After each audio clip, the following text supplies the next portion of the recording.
ان الحمدللہ وکفا وسلام علی محمد المصطفیٰ وعلی آلہ وصحبہ اجمعین اما بعد اعوذ باللہ السمیع العلیم من الشیطان الرجیم بسم اللہ الرحمن الرحیم ما آتاکم الرسول فخذوه وما نہاکم عنہ فانتہوا واتقوا اللہ ان اللہ شدید العقاب۔ معزز ناظرین، قابل احترام خواتین، نوجوان دوستو، عزیز بچوں اور بچیوں، السلام علیکم ورحمۃ اللہ وبرکاتہ۔ دین اسلام نے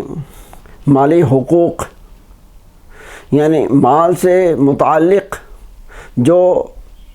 رائٹ اور حق ہیں، ان میں دو چیزیں کافی مشہور و معروف ہیں، ایک وصیت، دوسرے وراثت۔ آج میں آپ کے سامنے وصیت کے تعلق سے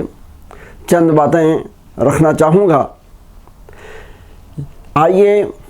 سب سے پہلے میں آپ کو ایک متفق علیہ حدیث یعنی بخاری مسلم کی ایک حدیث پیش کروں، اس کے بعد انشاءاللہ کچھ مزید باتیں آپ کے گوشِ گزار کی جائیں گی۔ حضرت سعد بن ابی وقاص رضی اللہ تعالیٰ عنہ بیان کرتے ہیں کہ میں نے اللہ کے نبی جناب محمد رسول اللہ صلی اللہ علیہ وسلم سے عرض کیا کہ یا رسول اللہ، میں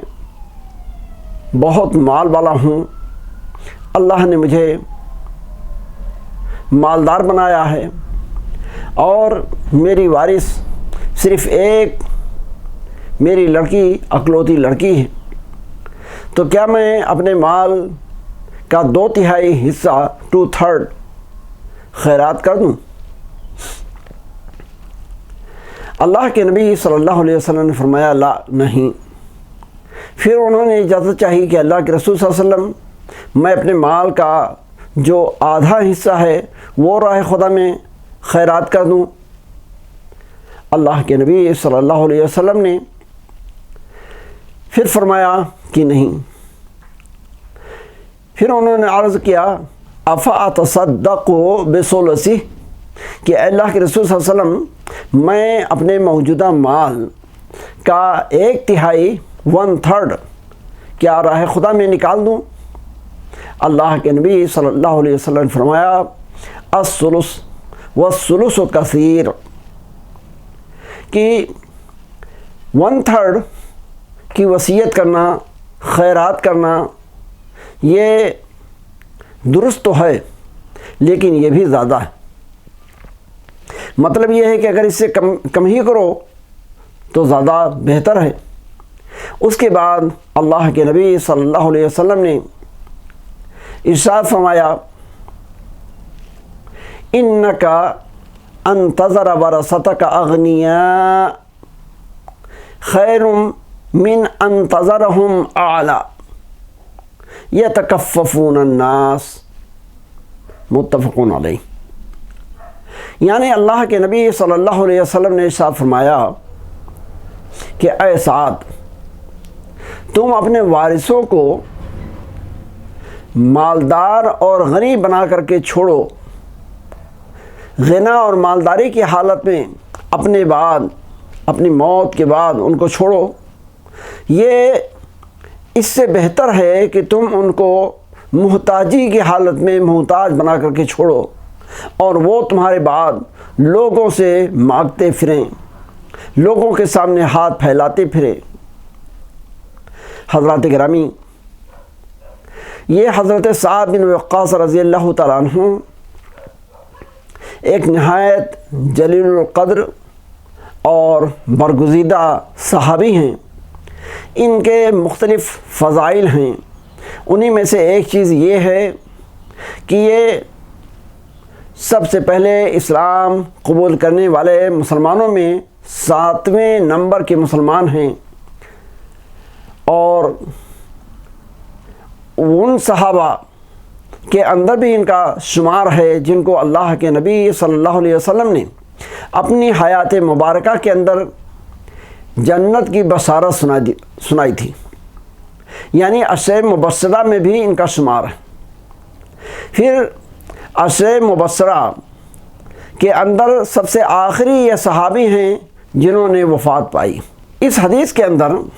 حضرت سعد رضی اللہ تعالیٰ عنہ کا جو سوال اللہ کے نبی صلی اللہ علیہ وسلم کے تعلق سے ذکر کیا گیا ہے، اور اللہ کے نبی صلی اللہ علیہ وسلم نے ان کو جو جواب دیا، روایات سے پتہ چلتا ہے، شارحین نے ذکر کیا ہے کہ یہ واقعہ حجۃ الوداع کے موقع پر پیش آیا۔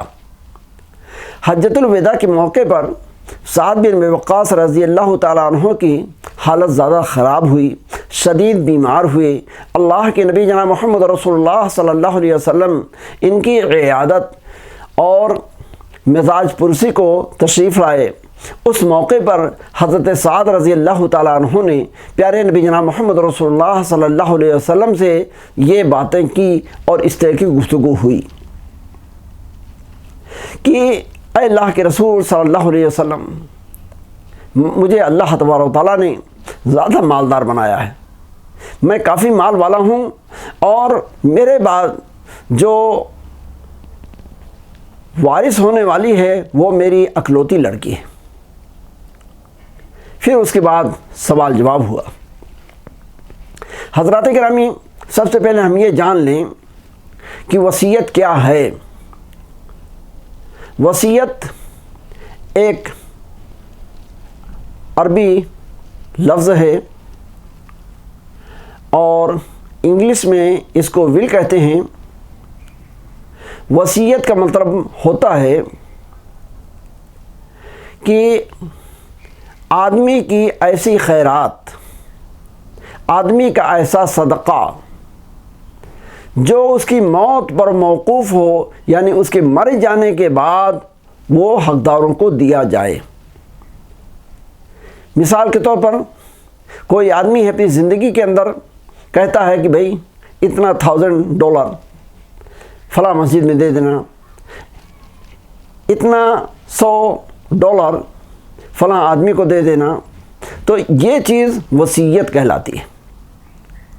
یعنی اپنے مرنے کے بعد لوگوں کو خیرات دینے کی جو وہ تلقین کرتا ہے اور نصیحت کرتا ہے، اسی کو وصیت کہا جاتا ہے۔ حضرات گرامی، اس وصیت سے متعلق اللہ کے نبی صلی اللہ علیہ وسلم نے 2 کنڈیشن لگائی ہے۔ ایک تو جو اس حدیث کے اندر بیان ہوئی، ایک شرط یہ کہ آدمی اگر مالدار ہے تو بے شک اپنے مال کے اندر وصیت کر سکتا ہے، لیکن وہ وصیت اس کے سارے مال کے اندر 1/3 سے زیادہ نہ ہو، اس کی وصیت 1/3 سے زیادہ کے متعلق نہ ہو۔ اور دوسری جو وصیت سے متعلق اللہ کے نبی صلی اللہ علیہ وسلم نے شرط لگائی ہے،